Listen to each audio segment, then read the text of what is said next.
Welcome, everybody, to Defending Our Children. We have a show today that I'm excited about with Mr. Allen West, Lieutenant Colonel Allen West. I feel kind of silly introducing him. I don't think he needs any introduction, but he is a decorated Army veteran, including decoration with a Bronze Star, folks. He's a bold conservative patriot. He's very active in our political system, even chair of the Texas GOP, and he served in several positions. And it all comes down to this for me, everybody. The people that I know that are the strongest, most legitimate white hat patriots in the country all know and love Allen West personally. And that's really the bottom line. He has high status in my household, and it's neat to have him on our show so rapidly because he just had me on his Steadfast and Loyal podcast, which is an honor. So, Lieutenant Colonel Allen West, welcome to Defending Our Children, sir. Booyah, it's good to be with you, Craig, and I can't think of a better topic to talk about than defending our children. We see that there's every manner of harm happening to our children out there. And I want to kind of break this down from your perspective and just give you a little bit of free rein to run with. What do you see there in Texas and elsewhere? I don't want to just restrict it to Texas, but there's so many ways that our children are vulnerable now, and they're worthy of our protection on every front. So let me just allow you free rein to just kind of share some of your concerns as a father and a protector, because that's a whole different hat that a lot of us wear that I wish more people would, is that protector hat.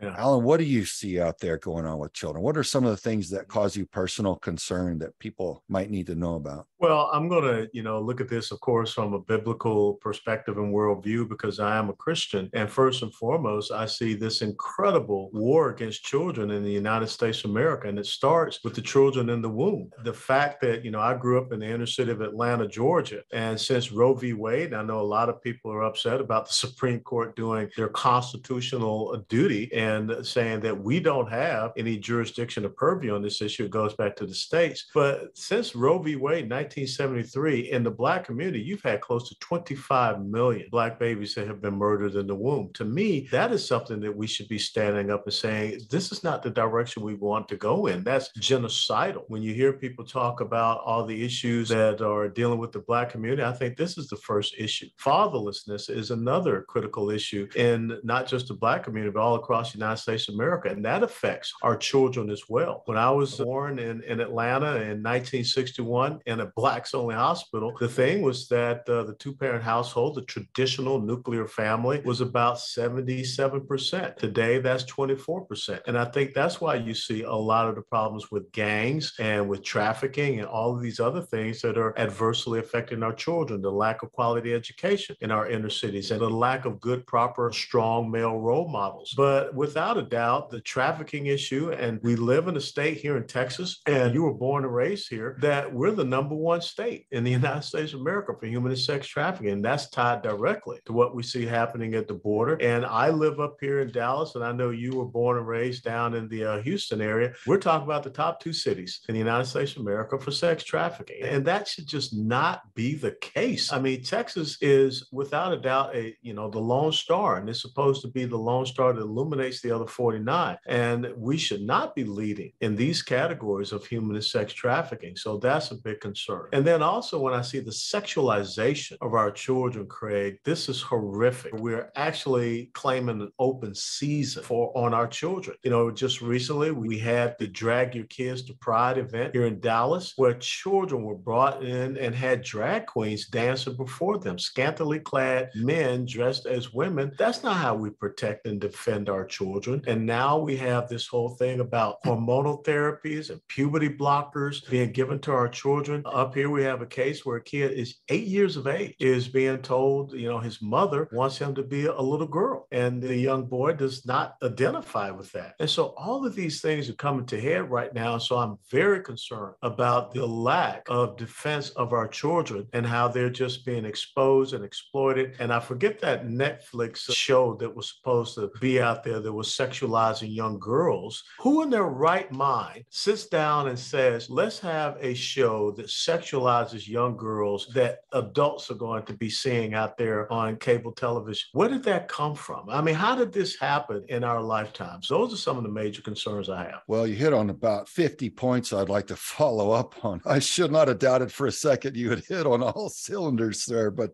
starting off, Margaret Sanger's eugenics program and Planned Parenthood. Folks, if you haven't researched how Planned Parenthood was a white supremacist organization targeting Black neighborhoods and setting up shop to eradicate the offspring of the Black people, you deserve to know. I think you owe it to your own education to see what was behind that program and how much deceit is behind a lot of this messaging. Look at how Planned Parenthood is presented to the people, and then look behind the scenes of what it's really about and who was behind it and how it really came about and where they set up their offices. You would be appalled. And it's the deceit, Alan, that disturbs me. And the more I read it's biblical, the deceit, it should rattle us. It should upset us because Satan is the great deceiver. And only through deceit can this much harm be done to people without them rising up and revolting and saying, well, hold on a minute. We see the stats and the data on how many child victims there are when there's no strong father presence in the home. And I've been preaching for years. If you love somebody, you want them empowered. You want them secure. You want them to live a life of peace. And that means educated. Knowledge is power. You want that for them. So this deceit is hostile. And to pay anybody to have children, as long as there's no father in the home, in my personal opinion, is an act of hostility. And I believe that it was known what was going to happen when you chase the fathers out of the home and when you incentivize a mass production of offspring without a strong, loving father in the household. You set people up for failure. And I resent it. And I just wish there was greater understanding on it. So it's encouraging to hear you ping on that, because a lot of people won't listen to me on it because of the color of my skin. Well, that's sad. That's sad. That should not be the case. You know, when we have all these people running around and talking about racism and white supremacy and everything, like you said, Margaret Sanger spoke at Klan rallies. Margaret Sanger referred to Blacks as undesirables and human weeds that had to be plucked out. And over 70% of Planned Parenthood clinics are located in Black communities. As a matter of fact, the second largest facility for murdering unborn babies in the world is located in Houston, Texas. On the south side, you drive through I-45, it's on the west side in a Black neighborhood, multi-story Planned Parenthood office building. And what you just talked about, this whole thing about removing the father out of the home. And again, when you talk about defending and protecting, and we're not saying that a single mother cannot do a good job, but coming back to the biblical perspective, this is how God set it up for the man and the woman to be in the home, to raise their children. That is, again, that traditional nuclear family. And why did I go into the Army? Why did I become an officer? Because I had a dad who served in the Army in World War II as a corporal. I had a father-in-law who served in the Army 24 years, Vietnam veteran. And at the age of 15, my dad challenged me to be the first officer in the family. So what happens to Allen West if he does not have that dad there that has served his country, even in the tough circumstances of being a Black man in America during World War II, a segregated army? And so when you talk about what has happened to the Black family, and I think the continuation, the war on the family is not just the children. This stems from Lyndon Baines Johnson, a Texan who was the president. He came up with this Great Society program, the war on poverty. But when he said that he would reward women for having children out of wedlock with a check from the government, no matter how many children, the government became the father. The government became the man, the quote unquote man in the home. But the caveat was to have that check, you could not have a working man in the home. So you think about what enabled America to be strong, what enabled the Black community to suffer through some horrific conditions. It was the man and the woman in the home raising their kids with dignity, respect, honor, love of God, and quality education. But now look at what is happening in these communities. And it was interesting that you had a liberal Democrat senator from New York by the name of Daniel Patrick Moynihan that wrote a book called The Negro Family. And he lambasted Johnson. And he said, these will be the consequences of what you're doing. You're going to decimate and destroy that traditional nuclear family in inner city communities, and all bad things are going to come from that. And the leftists of that day came after Moynihan, but look at what is happening in our inner cities today. Look at the crime that is going on. Look at the lawlessness that is going on. You know, I used to joke with people that if I ever had showed up coming back home from school with my pants down, my underwear showing, my dad, we would have one of those nonverbal conversations, and I would have been laid out on the floor and pulling up my pants. But the thing is that I remember that I had a young man who came to visit us here in the home, and he was a cousin to who is now my son-in-law. And he came in, he had no belt on, he had a do-rag on. When I came out and saw him, I told him, you got to take the do-rag off. And he thought I was kidding. But I said, not in my house. And I think that's what happens when you have strong, positive male role models in a home. And guess what? He took it off. And I told him, the next time you come back, you will have a belt because I don't want to see your underwear. And so that's what we need with these young men. And so I think that is also part of the sex trafficking, because where are the men defending the children? Where are the men out there making sure that their kids are not in the streets and being preyed upon? The kids are not there sitting on internets and being lured in and sucked in. Because, you know, having been the father of two daughters and now I'm a grandfather, I want to make sure that my daughters knew that I love them, that no one else, they don't need to go anywhere else to find love. Now they're married, of course, but they did not need to go searching on the internet. And so that's why all of these things, the strong male role models, the strong family, the strong fathers that are there, is so important when you look at this thing about child sex trafficking and making sure that we respect and we honor life. Well, imagine that. Here you are talking about the beautiful and the powerful aspects of a loving masculine figure in a family, teaching the little ones why they're loved, how they're loved, and showing them that they're loved, and helping them grow to be secure adults who are not searching in life for harmful things, searching for love in all the wrong places. I celebrate you for it. More are needed. And I agree with you that God bless the single mothers and the single fathers who have to raise children to the best of their abilities. Some of them do a fantastic job, and we celebrate that. But it is much harder. I would hate to have had to raise my children by myself. That would have been a monumental task. I could not have done it as well as we did with a loving mother and wife in the home. It's not a matter of criticizing those who have to do it. No, we celebrate them and God bless them for it. But nothing has proven more effective at raising well-grounded, more secure and loved offspring than a loving mother and father model. So anybody that would attack that model, even if it's just misled, let's say the early liberals that wanted to pay people that were unfortunate, give them something. Maybe their hearts were good initially. I don't know, but we could see the data. Like you're saying now, you can look and observe the results, and we have the responsibility to make change accordingly. The lessons learned. Okay, this didn't work, so let's not continue. No, you're absolutely right. And, you know, one of the things when you look at us in the military, think about it, you know, you have a balance when you look at unit organizations. You have a platoon leader, you have a platoon sergeant. When you go to the company level, you have a company commander and you have a first sergeant. You have a battalion commander, you have a battalion sergeant major. All the way up, you have a balance with two individuals. Well, that's the exact same thing when you look at in the family structure, that balance, the mother and the father, the mom and the dad, because they bring these talents, they bring these perspectives, they bring these abilities and capabilities, and they form this team together. And that's what's so important for the young people to see. Not saying that, you know, we're perfect, because my wife will definitely tell you I'm not a perfect guy.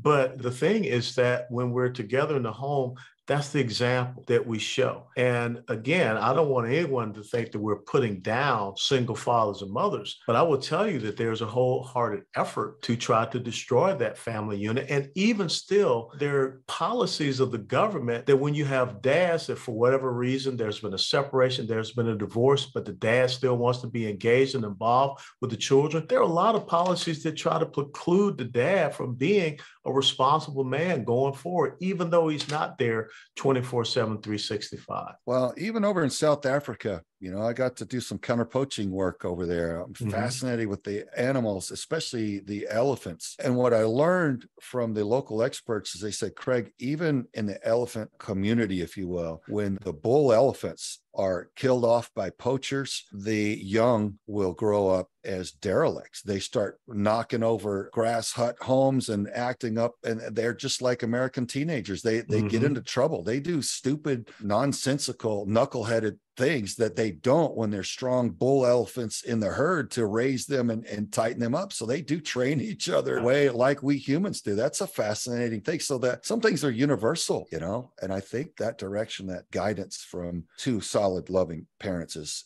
just really valuable. And we should take a hard look at any program or effort to disrupt that. No, you're spot on. Kids are looking for those left and right limits. They're looking for structure. They're looking for discipline. We saw it in the military. These young kids that may come from troubled backgrounds, and they fell in love with their first platoon sergeant, their drill sergeant, their team sergeant, because they were looking for that positive role model in their lives. And so that's what we have to do. And again, when you talk about defending our children, protecting our children, it takes that mom and dad and a strong dad to be able to do it, because my daughters always knew that if the thunder needed to be called down, I was there to do it. Yep. And that's the job. And a father and moms universally, they like to let us do that. And I think it's needed. I mean, if I ever gave my mom any grief in my father's absence, when he got home, he let me know, hey, when I'm not here, you answer to her exactly the way you would answer to me. And it was made clear. I made that mistake a grand total of once, I believe. Forrest, I think you're trying to chime in. I don't want to. I was just sitting here listening and thinking about how important, for me, I have a 32-year-old son. I have two other kids, but my oldest, I remember thinking that I wasn't very well equipped to be a dad, but I always gave him the same advice that my dad gave me of how to treat a girl, how important the girl's parents were. For example, I told him, if the mom and the dad of your girlfriend, that's the king and the queen. If they say be home by 12 p.m. or 12 a.m., you're home by 11:45. If the girl says you can stay out late, you listen to mom and dad. So I try to instill those things that were instilled in me. And when I'm listening to you talk about a mother-father dynamic, I think there are certain things that the dad has to instill in their daughters to be ladies and their sons to be gentlemen, and how to treat the opposite, how to treat each other, how to treat the elderly, okay? How to treat your teachers and your coaches. And I've seen a lot of disrespect because they're not being told. I can tell you this much. I came home one day from football practice and I said, Mom, I think the coach might punch me out. And she said, well, you'll probably deserve it if he does. The message that you're getting has resonated in the world that we grew up in. When the CIA decided that the main form of entertainment on the music industry was going to go from rock to rap. And it may sound like a conspiracy theory, except for I know a gentleman who was there, and they decided that rap was going to be elevated as the primary income on the music industry. And they went up to, in fact, the number one breadwinners in the music industry. And my problem with it, it glorifies the gangbanger lifestyle, and it demeans Black women and objectifies them in a way that is catastrophic in the culture. And I think it looks like it was almost intentionally set up to ensure many more of the Black youth would end up in prison. And I don't understand how there could have been any well-meaning intention behind that. There's so much music that's so fantastic from all cultures. To have something that's by the government elevated, that's a gang-banging narrative music, I don't understand. Alan, what are your thoughts on that, or just maybe the messaging of rap music, and what type of things our youth might really benefit from? I want to let you know that's something that I happen to know about, and I'm scratching my head a little bit but bewildered on it. What do you think of? Well, I mean, again, I think that when you have strong, parents, especially fathers in the home, they're not going to have you listening to cursing to a beat. And that's exactly what we're talking about. I grew up, we had in Atlanta WIGO and WAOK, and it was all about soul music. I mean, the Commodores, Confunction, was the Gap Band. At the end of baseball games, you used to have James Brown, Future Shock, things of this nature. But there was never any profanity or anything like that. It was just good dancing music, Natalie Cole and all of this. And so you're right. We have seen this purposeful transition. I remember when the first rap artist came out, Sugar Hill Gang, and, it was funny. I mean, you could go out, you could sing the lyrics and everything. everything like that, and it had a nice beat to it. They stole it from Chic and some of the other, disco folks. But then all of a sudden we start to hear this cursing, and all of a sudden we start to hear this degradation of women, which to me is unconscionable. I mean, I would not want to have my mother hear music like that. But now today we have mothers and some, adult males, dads, that'll listen to that in front of their kids. And then, of course, when you drive through a lot of communities and neighborhoods, you hear it so loud playing from these cars. I don't understand how they have good hearing, because being an artillery guy, I mean, I would not want to purposefully expose myself to that. But you're again talking about the undermining of character in communities and through this entertainment industry. And Craig, you and I, as far as I'm sure you remember a time when families could sit down and look at the Grammy Awards. We could celebrate, what was going on in the music industry. You can't do that now. I mean, you look at some of the lyrics, even though they try to bleep it out, but you look at the costumes, you look at the sexualization, you look at the suggestive means by which they're gyrating on the stage. You can't look at that. And definitely with my daughters today, I don't want to look at that. And I don't want my grandson to be exposed to that as well. So again, I think that without a doubt, you see a cultural shift in the entertainment industry, in academics, in politics, even in religion. Because where are the pastors, standing up and speaking out against a lot of these things that we have? I mean, how many pastors are out there working with you, Craig, on this sex trafficking issue? Should be every doggone pastor in the state of Texas. But I'm sure you're going to tell me that's not the case. And I think that a lot of these pastors in these inner city communities, they need to go on the offense. They need to go on offense against this music. They need to go on offense against these gangbangers and this lack of respect and dignity to elders. And, Forrest was talking about the encounter where he told his mother that, his coach may knock him out. Well, guess what? Today, you don't have that. You don't have that respect and honor for authority in our teachers. When I was growing up as a kid, I did not want my teachers to tell my mother and dad that I was bad, okay? Because it was just not going to be a good thing for me once I got home. But that has been completely changed. So you're right.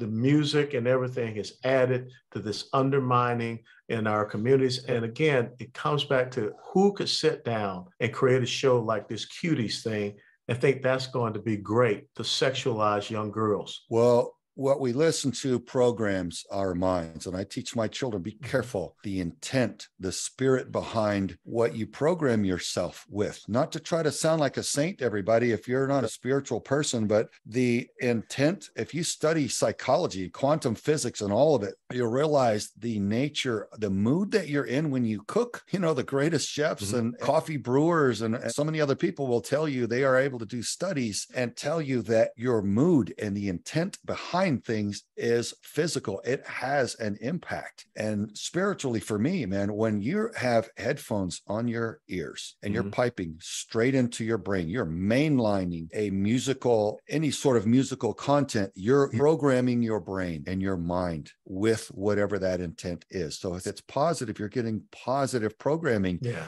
And if it's negative, you're getting negative programming. So folks, I have to question anybody that would promote a criminal lifestyle music and a demeaning to their women content and narrative to music. I question that. And folks, parents, please consider examining the content and the intent of the music. You can have it sound or whatever style you want. I'm not trying to dictate to anybody. I'm just trying to point out concerns and harm where I see it, because I see it playing out. It seems like without a loving father in the home and with this music glorifying gangbanger lifestyle, these people are being set up. Children are being set up for failure. It breaks my heart and it ticks me off enough to talk about it and cause people to question what's going on so that we can bring about positive change. No, you're absolutely right. And again, it comes back to the theme is defending our children. And we have to defend our children from all of these very negative inputs and stimuli that they're getting from society and from culture. It reminds me of Romans chapter 12, verse 2, where it says that Christians are not supposed to conform to the world, but they're supposed to transform it by the mind and the will of God that was within them. And so I think that the body of Christ, without a doubt, has got to step up on many of these issues, especially when it comes to protecting our children. Our church has been great at supporting us. OVCN here in Oro Valley, Pastor Craig Coulter and Chris Collins have been just fantastic. But you're right. People are asking otherwise, where is the church nationally, even globally? Leaders set the culture. And right now, America, our culture is under systematic attack because our strong culture is what made us insurmountable for our enemies. They could not defeat us with tanks, planes, and guns. And so they decided very deliberately to attack our culture through ideological subversion and taking over all of our platforms of education, news, and so forth. And you can measure it against what they said they were going to do back in the 50s, and it is happening. And targeting the nuclear family is one of those things, targeting our faith, targeting our unity and our patriotism, our pride in our nation, so that we'll give it up without a fight. And that is attacking not only our youth and the future of our nation, but it's attacking all of us right now. So, Alan, I know that we both have Texas in common, and man, one of the things that we see poisoning all Americans, in addition to Texas, is the flow of the toxin fentanyl that's pouring across our borders now, with a complete failure of leadership and a failure of a commander's intent at the highest level. We have a wide open border. All of us understand and would do a better job at maintaining control and safety on our border. Yet here we are with our pants down around our ankles, so to speak, on national security. What's it like there for you, sir? I know you have your finger close on the pulse of the intel of what's going on with the trafficking there, with the illegal immigration. Talk to us a little bit about the fentanyl and your concerns there. Well, it's the huge concern, once again, defending our children. We're allowing our children to be murdered and killed, targeted. And so when you look at this substance called fentanyl, I mean, it originates out of China. And so we have the number one geopolitical foe. I mean, not just the COVID virus that they unleashed upon this country, but now they're unleashing upon this country this drug virus that is the number one killer of Americans under the age of 15, and especially our young people. And so this substance is then brought over to Mexico with the narco criminal terrorists. And I do not understand why, Craig. No one has the courage to stand up and call the cartels a transnational narco criminal terrorist organization and treat them as such. We are fighting an insurgency along our border. You and I have seen this in Iraq. We've seen this in Afghanistan. The cartels are no different from the Taliban, who are benefiting over there from the opium trade. They're benefiting from the methamphetamine, the cocaine, the marijuana, and now the fentanyl. And so they manufacture it, they refine it there in Mexico, and then they bring it across the border. And so when we see these unaccompanied military-aged males with backpacks, wearing camouflage, wearing black, trying to get into this country and not be detected, those are the getaways. And what are they getting into our country? This deadly drug. And so we need to shut this down, because there's a war that's been declared upon us and we're being killed. 100,000 in 1 year. You think about what we lost in Vietnam during that war, that was 58,000. So in 1 year, we have lost 100,000 Americans to this one particular drug, and we're not doing anything about it. The fact that we have these district attorneys and people that are releasing traffickers of fentanyl and drug dealers on personal recognizance bonds, you putting them back on the streets. You think they're going to come back in for a court date? Absolutely not. And we just saw that happen out there in the state where you now live, in California. This open border thing, which should not happen, is causing us to not be able to defend our children, to the point where you're going to have more gang members coming across, which is a threat to our, safety and security in our communities, and especially our children. And I want you to think about something, not just the fentanyl, but think about the threats that we are facing. 800,000 gotaways. That's what people are saying with illegal immigrants. The ones that we know have come across, we did not have any control of them. They bailed out, whatever. Craig, that is a number that is larger than the active duty end strength of our United States Army and our United States Marine Corps right now combined. So we have more than what we have on active duty in the Marines and the Army wandering somewhere in the United States of America. We have no knowledge of where they are. And we have this drug that is coming across that's killing Americans. And yet we have people talking about, I need to lose my Second Amendment rights, the right to defend myself, the right to defend my family, the right to defend my children and grandchildren if they're here in our home. This is unconscionable that is happening in the United States of America. And again, that's another one of the offshoots of this whole human and sex trafficking issue we're facing. Based on everything that Colonel West has shared with you folks, you hear how vulnerable we are, how vulnerable our youth are to so many threats now. And where's the national leadership against it? And thugs and opportunist criminals anywhere in the world, they will sell anything that they can to make money and gain power as a criminal organization. And it's leadership through love, strength through love that stand up against them and call it what it is. Where is the moral courage? I agree, Alan. People need to look themselves in the mirror and say, hey, where is my moral courage? What do I stand for? If I don't stand for the most innocent and the most defenseless, the most precious little children, when I came home from Operation Desert Shield and Desert Storm, I was only there for 7 months. We captured the first prisoners of the war. We did a bunch of things with SEAL Team 1 that I'm very proud of in defense of my nation. But when I came home, Alan, my first wife, who I loved with all my heart, was a mess. She was a crystal meth addict. And she had destroyed me financially, almost destroyed me professionally. I had a lot of cleanup to do after her. Eventually took her life. And I told my friends in the DEA, I wouldn't make a very good DEA agent because I don't think I would have the restraint, because I saw the devastation from drugs on our youth. And she had been psychologically addicted from a young age due to a disease, a painful disease that she had had. But it's a long story. But my father, very sincere and devout pastor of a church, and I watched him change the lives of countless thousands of people and pray over people and lead them to Jesus Christ and a healthier, happier life and future. And so many of them drug addicts. And I saw the devastation that the drugs had on their life. And I was never attracted to it because I knew the destruction. And man, that should be what our national leadership are teaching. Look at the devastation, look at the destruction, and arming our border and making sure that this poison doesn't flow into our country. Yet instead, it's a hands-off approach. And I don't even know what our opposition's defense of this could be. Oh, just be tolerant of those that want to do drugs and destroy their life. You have to be tolerant of them because that's somehow better when there's nothing but pain and death from it. So it is a leader, and it is a person of moral character and strength that will stand up and call a spade and say, this is harmful and destructive. We will take the actions that we can against it, and we will defend our children from it, rather than feed the children to this destructive machine because, oh, by the way, our families are taking kickbacks from it, or all of our friends are in on it and making money through the corruption. It's sickening. It's destructive. I condemn it. And I call for better leadership and safety for all of our children. So I want to talk about a little bit more about this dynamic and start talking about solutions.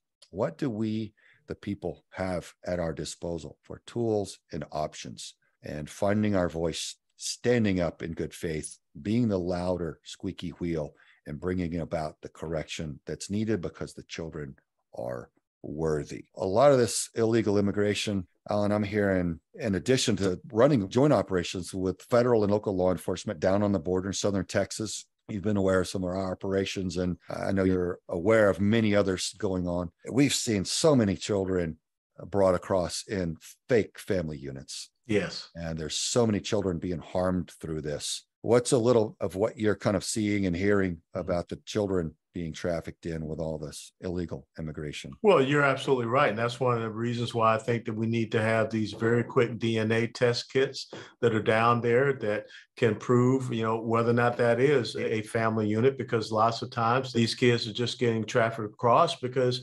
our elected officials are telegraphing their hand. They're saying that if you come across as a family unit, you're going to immediately be able to come into the United States of America. And sadly, that means a lot of these kids go right into this sex trafficking, debacle that we have here in the country. But I think without a doubt, one of the things we got to do, Craig, is we have to go out the demand for it. We have to find the people that are going out there wanting to, traffic kids, but also wanting the demand to have this sexual exploitation of the kids. Who are the users that are out there? We need to have stiffer penalties on these individuals. When we start talking about all the child pornography, things of this nature, we need to start tracking Americans that are even going across the border and then getting involved in the child sex trade south of the Rio Grande. I know that's a big issue in El Paso, and I know we've had some undercover operations going on there. We need to put the pressure on there. But without a doubt, I think I'm starting to see parents step up. Probably the only good thing that came out of COVID was that parents were locked in the house, kids were locked in the house, And the parents finally saw what was going on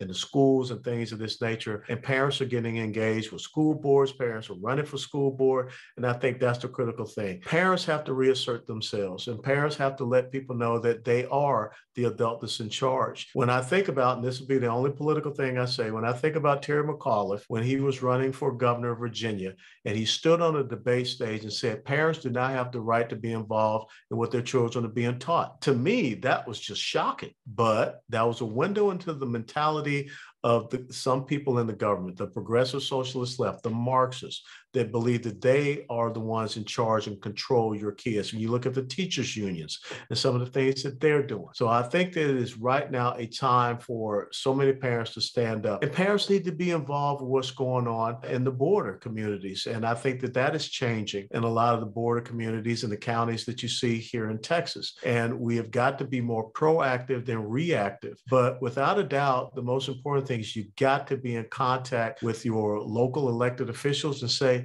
stop it. These are the things that we want to see happen. We want tougher penalties on the people that are out there. We want you to secure and shut down this border. We want you to protect these children. We're compassionate people. And if we have young kids that are coming across the border into the United States of America alone, who many of these young girls have been raped as they come across, we want to put our loving arms around them. We just don't want to pass them on to another community. We want to establish, schools and places where we can, bring them up. We want to establish adoption agencies, not make sure that the cartels who are identifying them by those wristbands, they push them on to some person that has already paid for them. And so I think that's some of the basic things that we have to start doing. But without a doubt, we got to start loving our children again. And we talked about it in episode 1, from the time they're in the womb all the way through their entire lives. We've got to start loving our children again. It shouldn't be a political issue. It's not a political issue for us, except for when one group of Americans try to utilize politics to harm our children. Then we have to push back, and we have to find our political voice and leverage to do that. One thing pertaining to the border is the rapid DNA test. There was a time when people that were coming across the border were recipients of rapid DNA tests so that we could determine whether or not the children were the biological offspring of the adults.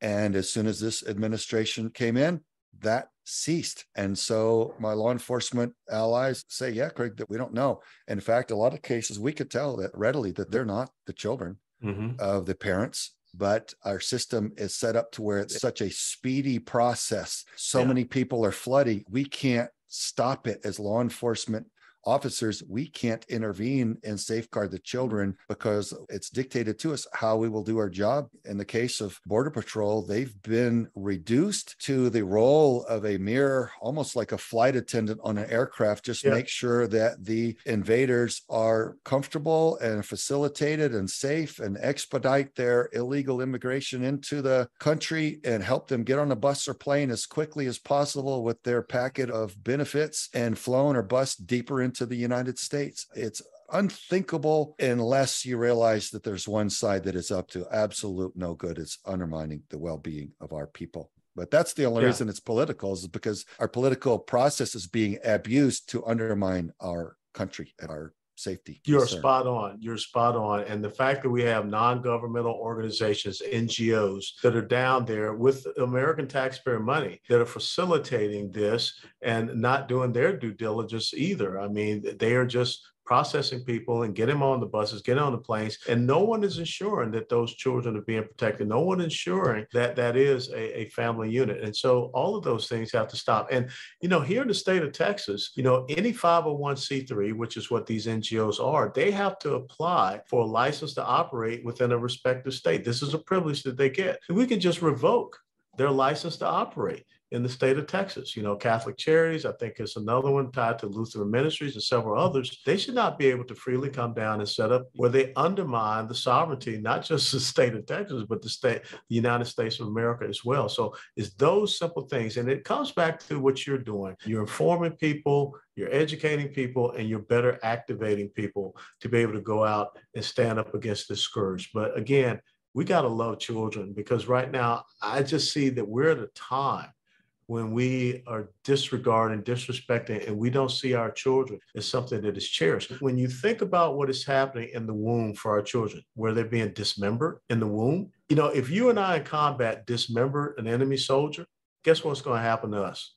We're going to be spending the rest of our lives in Fort Leavenworth. But how did it get to the point where we can dismember a baby in the womb? How did it get to the point where we don't care that a young girl has been sexually trafficked, come across the border, raped countless amounts of times, and we're just going to continue to pass her on? How did we get to the point where we are allowing our kids to be exposed to all these drugs, puberty blockers, hormonal therapies, all these things? We got to start loving our children again. Yeah, well, the entire callous attitude toward our precious children comes originally from a Luciferian cult, very dark stuff, folks, where those people, for them, it is a spiritual thing, and it is all about destroying the most precious and innocent. It's unthinkable that that's what they're into. And that culture, unfortunately, pervades with this global push, the change of culture. And that's what's being pushed against us. And this callousness and the treating children like objects and dehumanizing them. And you speak to love, which is, again, that's the strongest motive there is.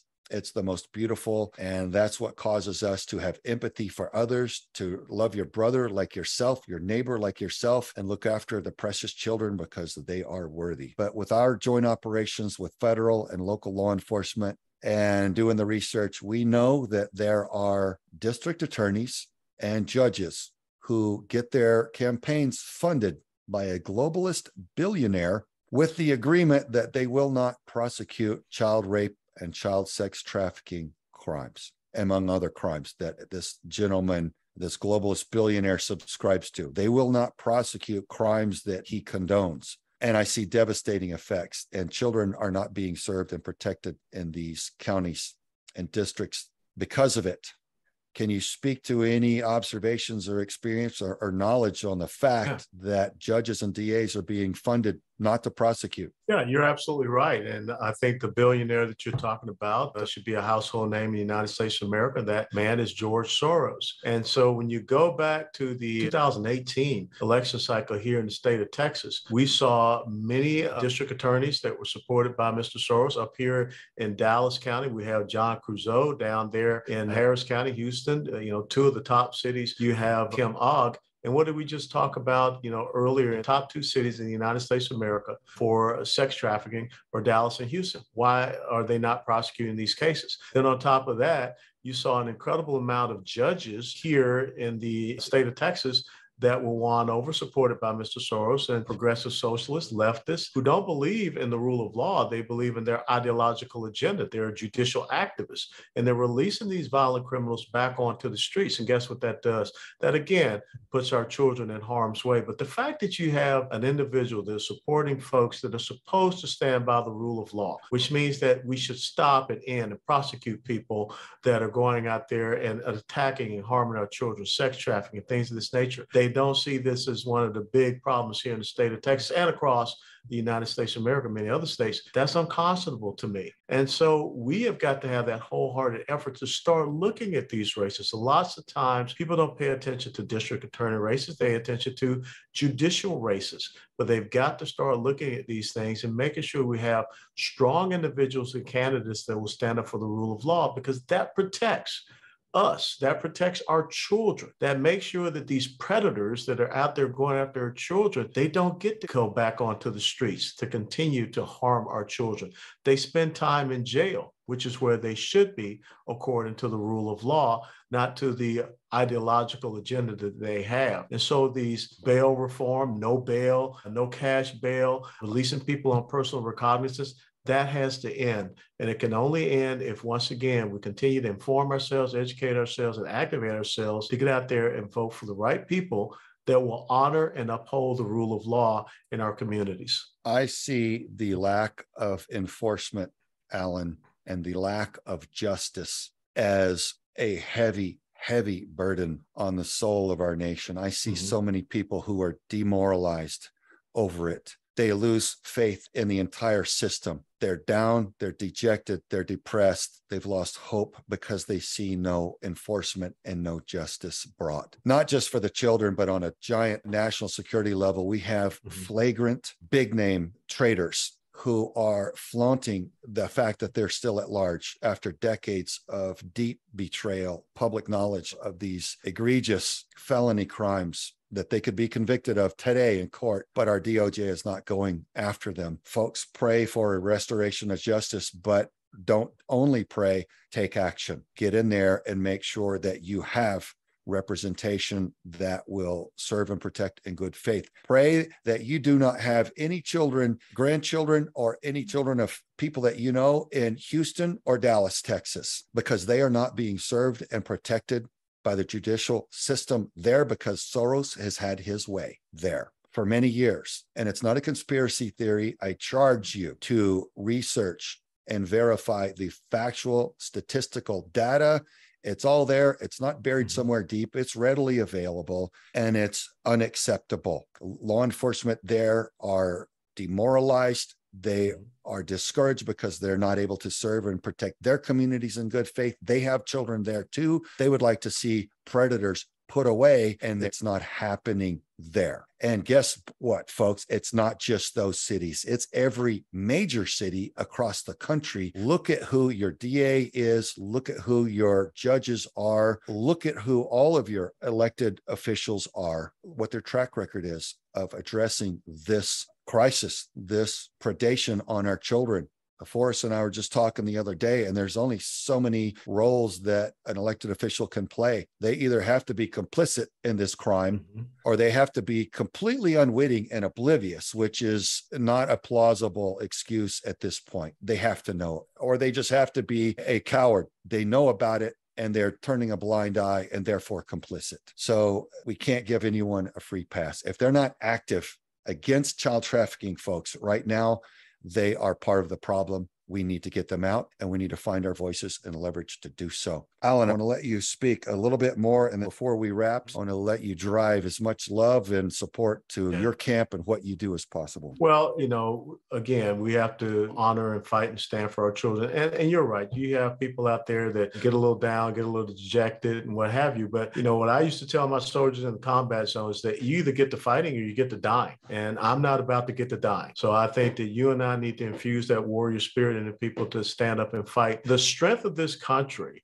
is in the individual, and the strength of this country with adults and parents and defending their households, defending their children. And that's what this is all about. So it is not just the child sex trafficking, it's the child gender modification and mutilization that is out there. It is about making sure that we educate our children, not indoctrinate our children. It's about we protect our children in what is supposed to be the safest place for a child, and that's the mother's womb. So all of these things have to come together. And you're right. I think it's time that we start to challenge people that are out there saying they want to be our representatives, that you must stand by the rule of law and you must stand by some type of moral decency in order to make sure that we do have a strong, godly society. I mean, some people may say you can't say that, but that is true. America is a Judeo-Christian faith heritage nation. There is no other nation where the inalienable rights of the individual are endowed from the Creator God: life, liberty, and the pursuit of happiness. And we've got to make sure that continues on.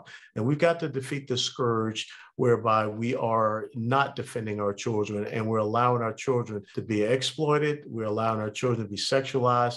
We're allowing our children to be abused. And so I think now, if there was ever time, it's time for people to stand up. And it starts in our churches, and it starts with our pastors and leaders there. Agreed. Alan, how do we find you? How do we support you? You're up to so much good. Let people know how to locate you and bring you support. I'm the executive director of the American Constitutional Rights Union. You can find us at theacru.org. You can find us on the Steadfast and Loyal podcast, which Craig was so generous in appearing on, and then all the social media platforms. Lieutenant Colonel Alan West, it has been an honor and a privilege. I do hope people will listen to both of your episodes here. It's been a fantastic honor and privilege. I thank you again for your life of service, for your love of children as a father and as a patriot, and for sharing your time and observations with us here today, folks. Fantastic example of leadership and love. So that's it with us today, folks, with Lieutenant Colonel Alan West, and we hope you will join us next time on Defending Our Children.